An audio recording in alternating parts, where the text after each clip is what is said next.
what's going to maximize our teaching time, relative to 90 minutes within an NCAA 22-hour week. Like what's the most relevant information?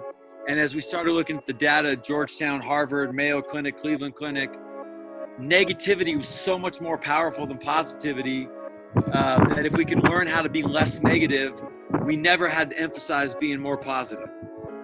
And negativity is a multiple of 4 to 7 times more powerful than positivity. And when we verbalize something, it's 10x. So we found out when our athletes would say negative things out loud, it would increase the probability by 40 to 70 times that what they said out loud would likely happen. And so what if we could just get them to not say stupid things out loud?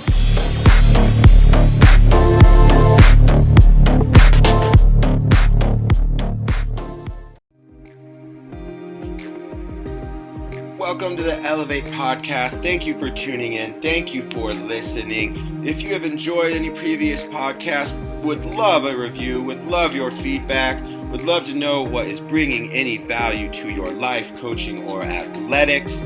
This episode, I've got another amazing guest. In 2017, he was named the best brain trainer by Sports Illustrated. He has worked at IMG Academy, Exos Facilities.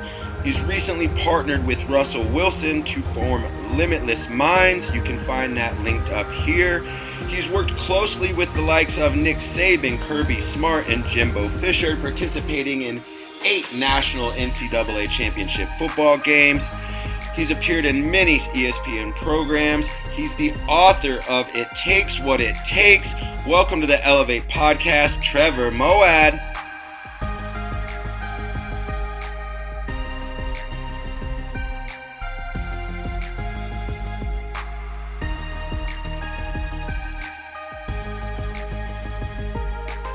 Your book, It Takes What It Takes. It's linked up to this podcast. If you don't own it, make sure you go buy yourself a copy. It's one of my favorite reads in a long time, and I think even more than a favorite read is the things you can apply that are within it. And not to discourage positivity, but quickly kind of tell, where's the power in neutral thinking? Talk a little bit about that. What's neutral thinking about? I know about positive thinking. Well, first of all, thank you for the opportunity to join and to have an opportunity to speak to coaches, athletic directors, particularly with your relevance in the high school space. It's a big deal. For me, coming from a background of being a high school teacher and coach, being raised by high school teachers and coaches. My mom was a teacher, special education for 18 years and women's soccer. And then my dad was English, an English teacher, and then a state championship high school basketball coach, all in the state of Washington. So it's just everything starts here. The foundation that you lay in middle school and high school, I think, are so pivotal. And coaches are force multipliers, and athletic directors provide the platform for coaches to be the best they can be. So it's great to join you, and I'm glad that you're out running the show and you got the new podcast going. So it's a privilege to be on it. It's a big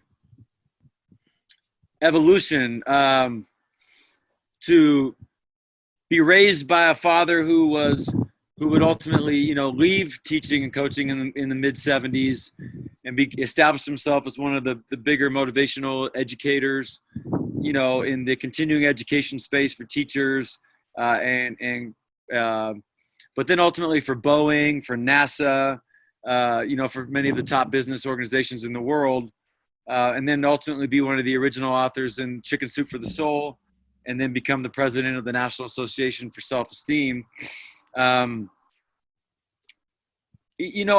always understood at a young age that while most of the data around being positive was anecdotal, that negative thinking, the data was really clear, and there was that negative thinking worked negatively. Getting sick at a young age, having to drop out of school, and going through some challenges really helped me understand that. But ultimately, I think when I would get to IMG Academy, which was another high school, the biggest training facility in the world, and I would work more with the professional and the older athletes, But I also spent 5 years with the U.S. soccer and the younger athletes. You just, when you're teaching 8-9 hours a day, 10 hours a day, and you're teaching, the power of the mind and developing a psychological architecture and all those things, I just started to realize that the challenges I had at a young age, while I never doubted the veracity and negativity, I had a real tough time going to a positive space, even though it was in my DNA to some degree. So I'd always been searching for something that seemed more practical. Sure. But for years, going back to Norman Vincent Peale, obviously places like, you were involved with Positive Coaching Alliance, to these guys making stacks of money like John Gordon, and all those different types of things. That was the brand. You're either positive or you were negative. And I just, I started working in the SEC. 8 seasons with the Jaguars, a season with the Dolphins with Coach Saban. Then I started at Alabama, and it just was a tough message to sell. You got 85% of your players from single parent backgrounds, almost 60% below the poverty line. Be positive, be positive, be positive. It was a tough message, but they understood that negativity was not where they wanted to be. So, the book's going to go into it in more depth, but the idea of, I think first people have to understand the power of negativity.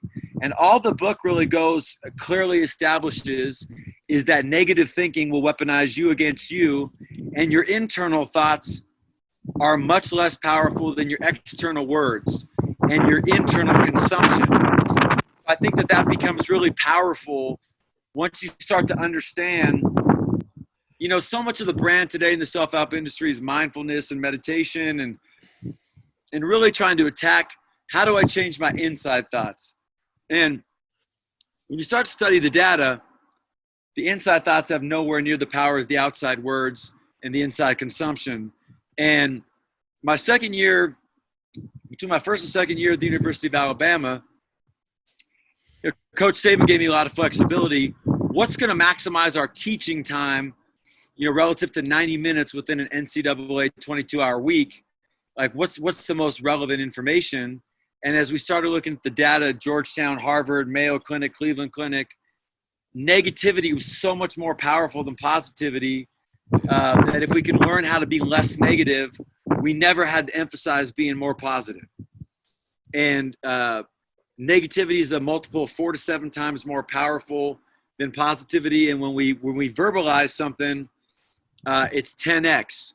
So we found out when our athletes would say negative things out loud, it would increase the probability by 40 to 70 times that what they said out loud would likely happen. And so what if we could just get them to not say stupid things out loud, was our first goal. And we could win, and it made sense to them, and it really resonated with them. And we had a lot of data, videos, stories that were very clear. And then ultimately, that's the first step. You got to understand that negative, and people like, no, I need to vent. There's no science that backs up venting. Right. You can vent, but there are consequences. Sure. And so it just is what it is. It goes back to our hard wiring 10,000 years ago. Dinosaurs, we were wired to assume the worst was going to happen to protect ourselves. And the world's not that way anymore. That's really the key. Neutral would be an offshoot, that we would ultimately get to. Basically, neutral is the idea that, okay, well, negativity is 47 times more powerful. When we go there, it starts bleeding into our future. Positivity is so often connected to an outcome that we're told to change our state too fast for our comfort zone. You're going through a divorce, you're struggling, you've been furloughed, you're not playing well, and somebody's telling you, hey, let it go, and things are going to be this way, things are going to be that way. And in your mind, you're like, no, they're not. Or you're divorced, you're going through a divorce, someone says, well, think about all the people you get to date now. Well, you got married to date nobody. And so you're not there mentally, so neutral is the idea that the past is real, but it's not predictive. And our players really gravitated to that. Like, hey, we're not playing well, but that doesn't mean the second half couldn't be different. Hey, you haven't done well your first 2 years in high school. It's truth. You got to own it. But that's not an indictment for your future if you're willing to change your behavior now.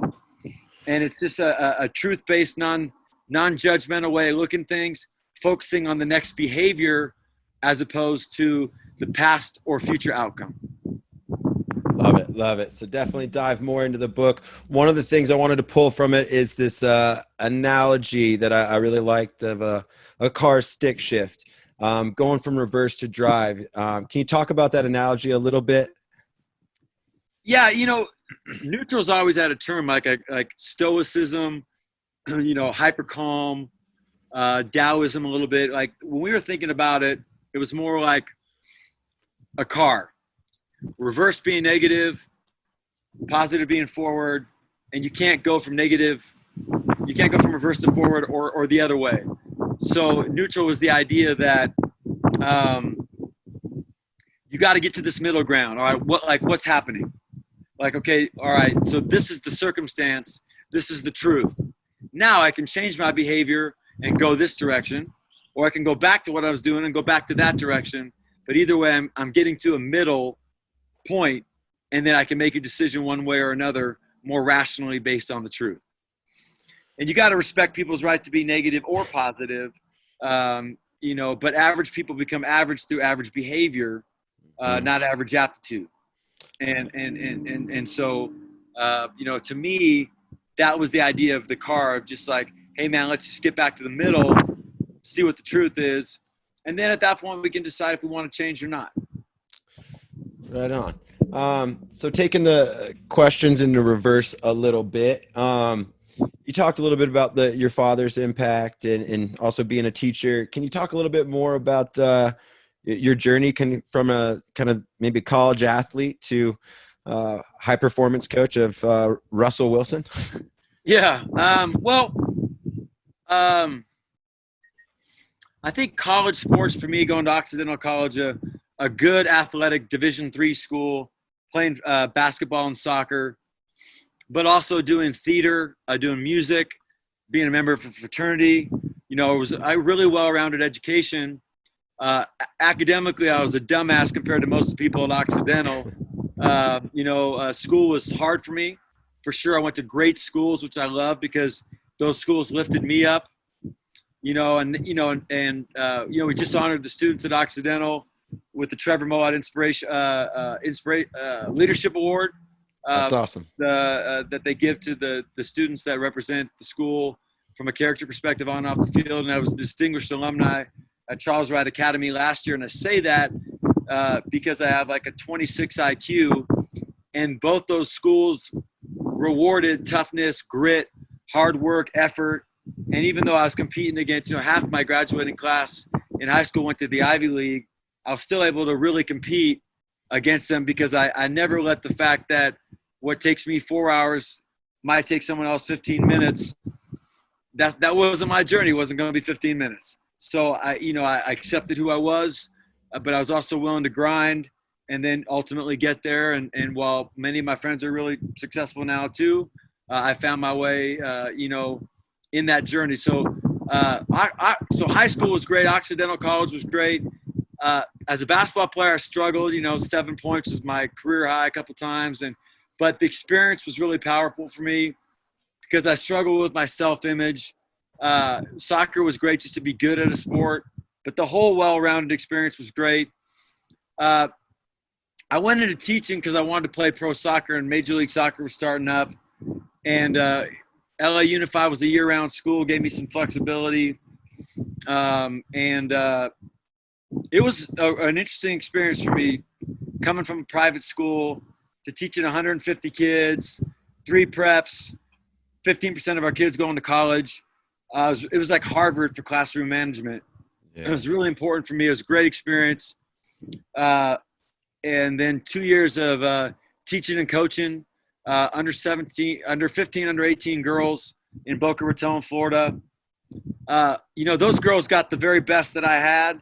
I'm often asked, what do you like them versus now? Frosty Westring, the football coach at Pacific Lutheran, used to say, make the big time where you are. Yeah.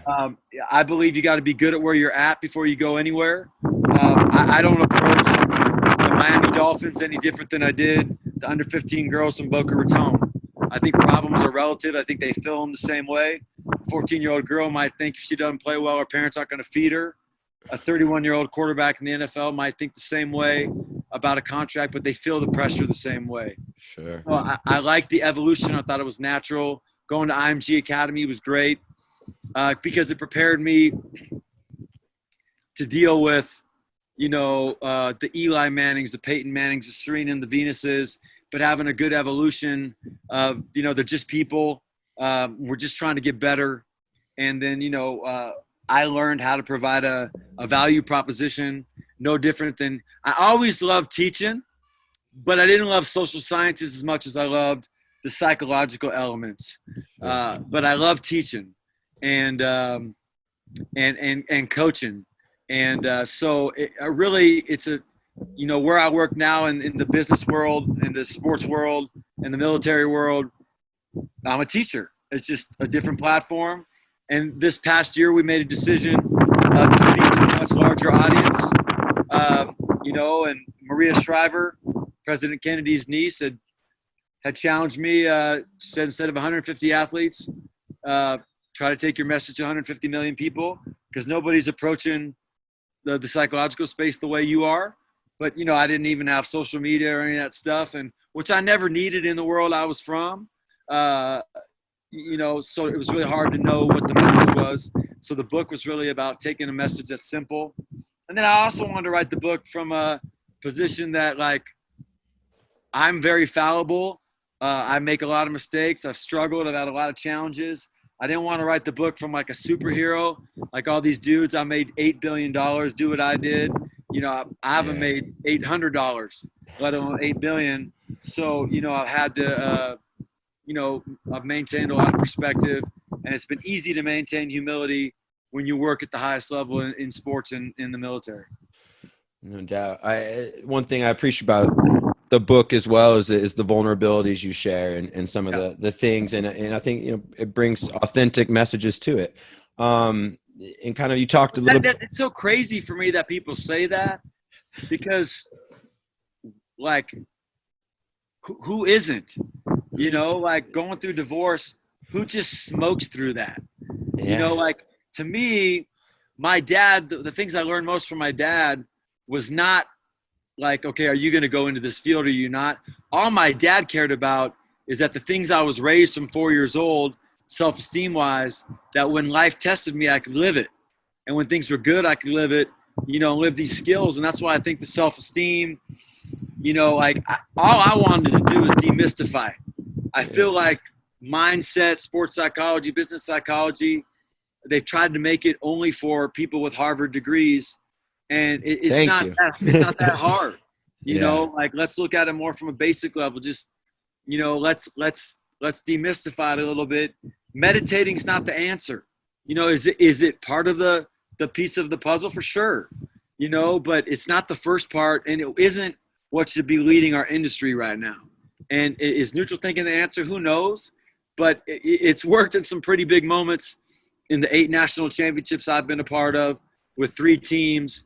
We've won 5, and in that, and I've seen it at big moments, and I think the book addresses that.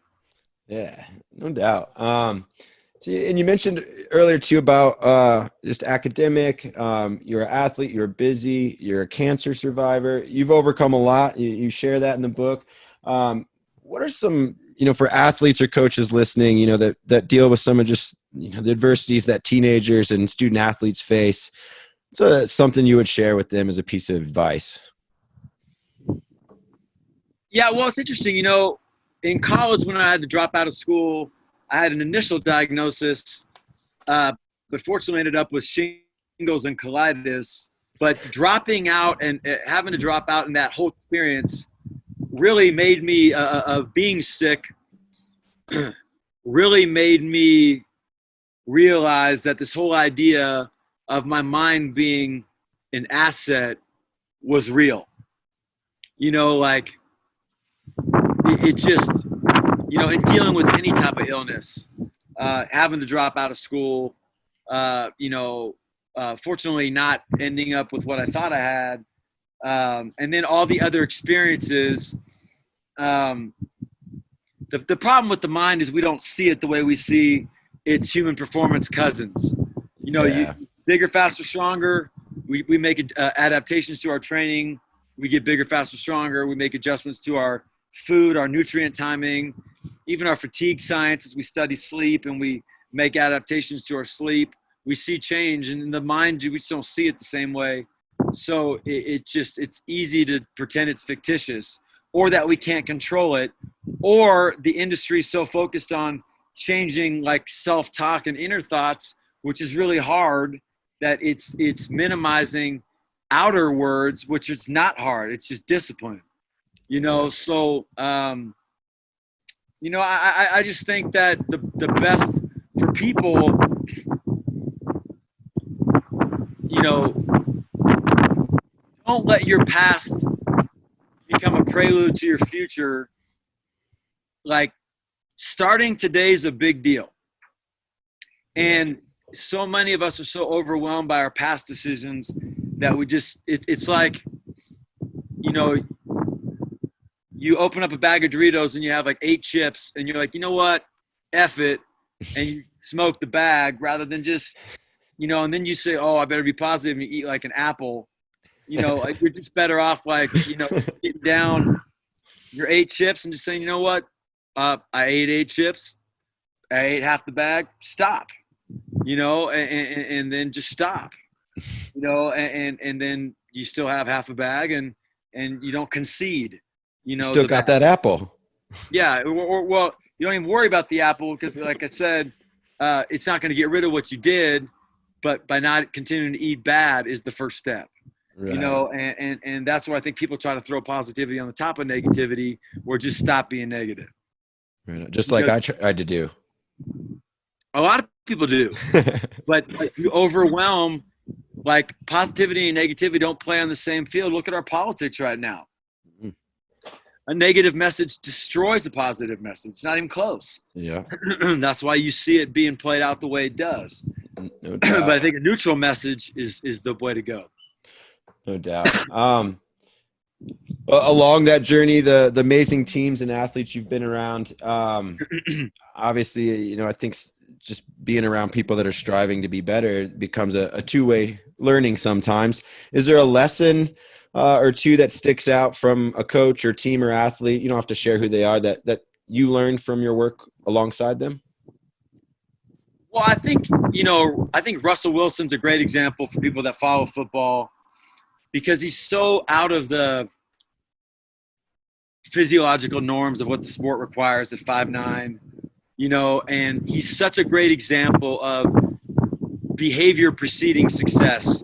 Yes. I remember 3 years ago, he did a high ankle sprain, grade 2 MCL, and a subluxated shoulder, and didn't miss a game.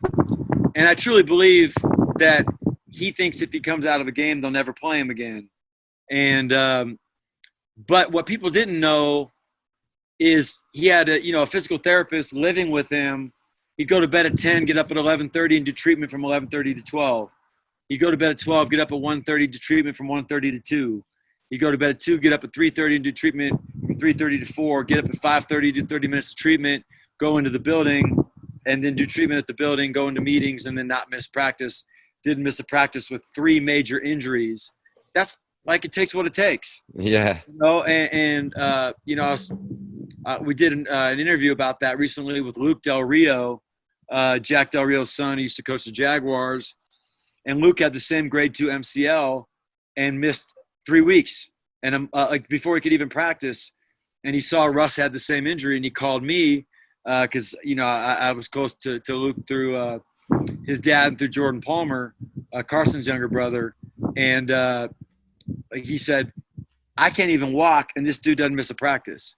And he said, how is this possible? And then I had him get on the phone, and he talked to Russell. And Russell was willing to and there was just, like just things that Russell's done with his flexibility and rehabilitation and all these things. Russell's just a great example of, if you're willing to do the things that great performers do, regardless of your aptitude. Russ has obviously incredible aptitude, but size is a real thing in football. Let's be honest. No doubt.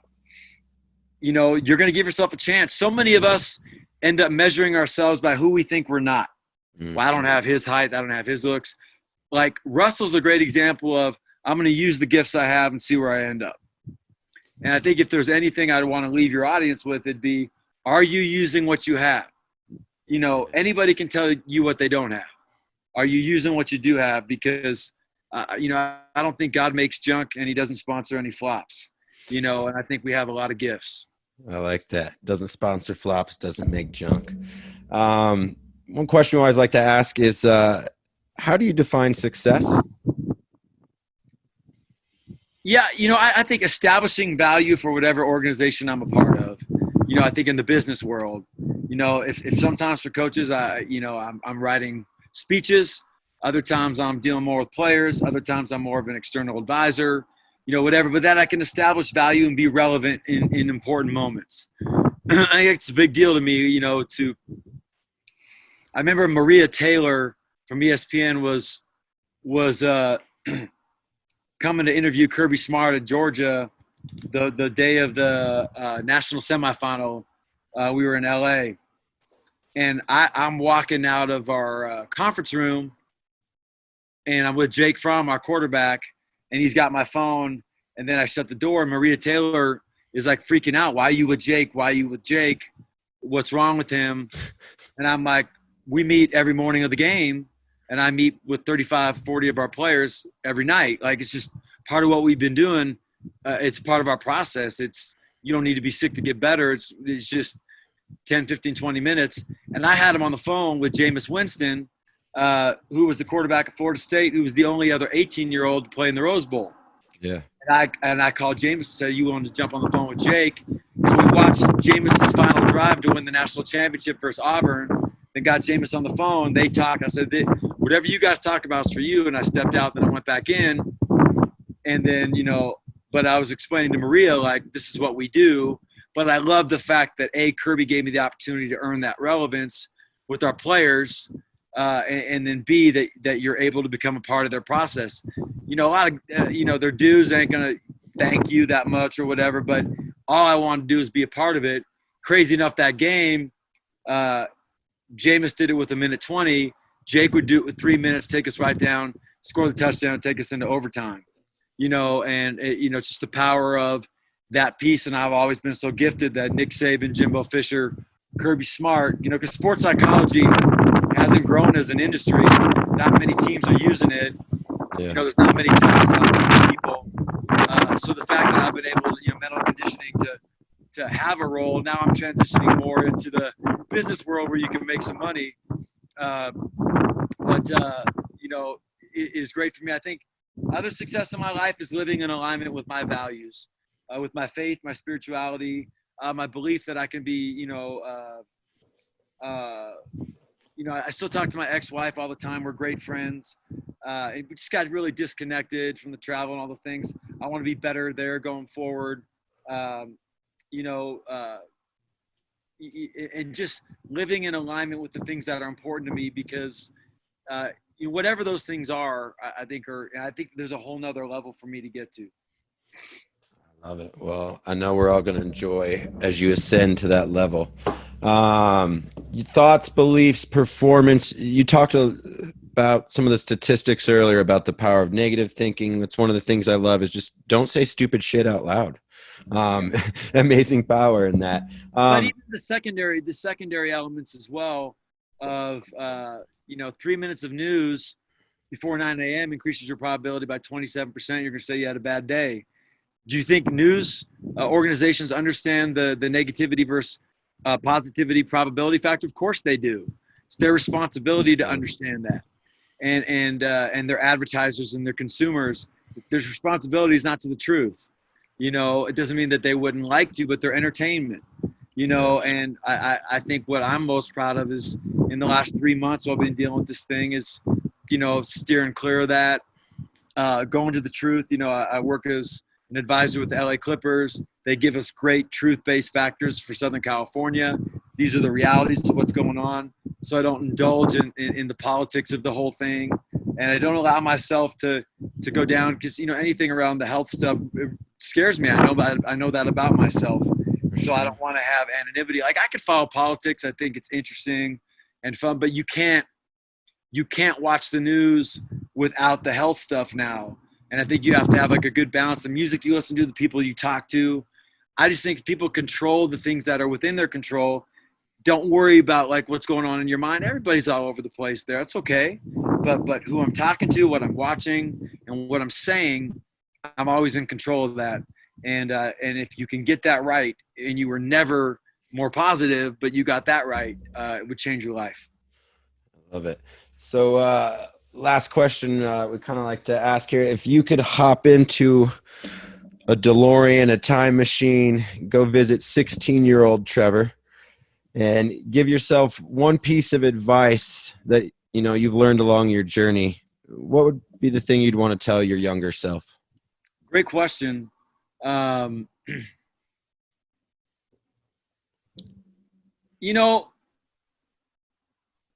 think by 16, I had a pretty good understanding of my identity, and I was pretty comfortable with myself, which was amazing. My 14-year-old self was a different version. I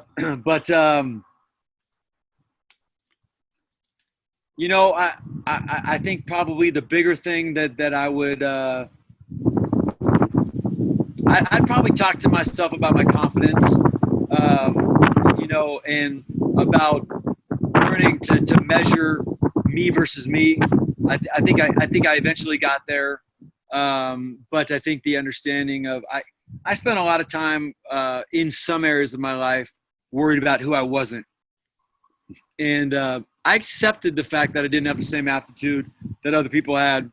But by the end of college, I think by dropping out of college really reframed me, and I really wish I didn't have to go through that to learn. And that's why I have such great empathy for people that think all the psychological stuff's bullshit, because I know how hard it is, to buy into it and believe we have influence and believe that it's a skill and I've understanding and people that, hey, just be positive. But I think I would, Trev, you've got more than enough. You got what it takes. Just keep focusing on being the best you can be. And that's more than enough.